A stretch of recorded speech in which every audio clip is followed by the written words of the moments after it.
Hello there, it's Seb from Three Counties Motorhomes and welcome to the video guide on the Peugeot Boxer underbonnet area.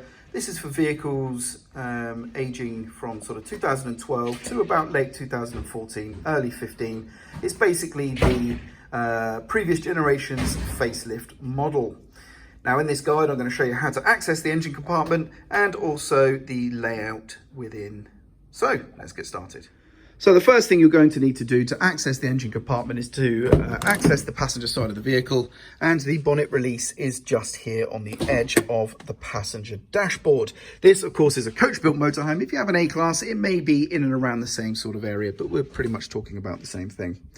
Now, the vehicle battery is not going to be found underneath the bonnet. It's actually underneath a false floor here in the cab area. So if you lift up that false floor, that is where you will find the vehicle battery. Now we have the bonnet release. We're going to come round to the front. We reach underneath in the central area and there will be a flappy paddle you should be able to feel past the lip of the bonnet. We're going to lift up on that with our fingers as we then raise the bonnet like so. And that was the paddle there. The next step is to take this bar that's clipped here on the bulkhead and insert it into the retainer, which is over this right hand side. So I'm going to do that quickly if you just bear with me 1 second.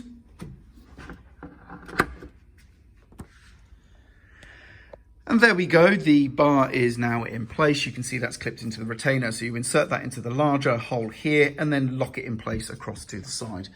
And not a huge amount has changed, to be honest, to the pre-facelift version of this generation vehicle. So we still have the screen wash at the top corner over here. This is the driver's headlight, just for orientation. So that's the screen wash there. We then have the power steering fluid right here. The brake fluid is here. You can differentiate these because you have a steering wheel on there for the power steering and a brake disc here for the brakes. And then we have the engine coolant reservoir here at the front.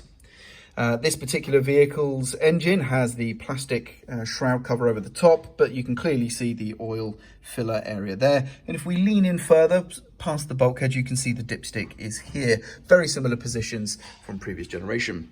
And then over the other side, again, nothing much has changed really. We have the air filter housing there. That's the circular thing here. So the air filter's inside there. And then we have your fuse and relay box here. And just like before, this cap here can be moved back to reveal a metal plate there. That is your positive battery terminal extension. And over here is a bolt that can be used as your negative. So if you needed to trickle charge the vehicle battery or anything like that, or just check voltage, you can do so there. Now, I would be wary against jump starting. Unfortunately, these vehicles can react badly to jump starts quite often. And I would therefore recommend that you jump start only as a last resort. If you can replace the battery or charge it or do any of those things, then do that before trying to jump start. But if you absolutely need to move the vehicle and jump starting is the only way, then you're going to have to do it. But there is a good chance the jump start could cause damage to the electrical systems, typically the ECU, and that can end up resulting in an expensive garage repair that will likely need a replacement of the ECU and reprogramming. So like I say, last resort unless you fancy a potential garage bill. But for accessing, for checking voltage and trickle charging will be absolutely fine.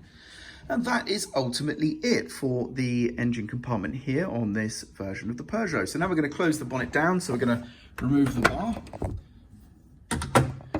So that is now clipped down, back in place there. Lower the bonnet down to about sort of 3 or so inches, as you can see. And then we just literally let go. And the weight of the bonnet itself should be enough to just to close that nice and securely. And we can tell it's closed because we have a uniform gap down here past this panel and headlight, as you can see. And there we go. That about wraps up the video guide for the underbonnet area of this generation of Peugeot Boxer. I'm Sev. I hope this video has been useful for you and thank you very much for watching.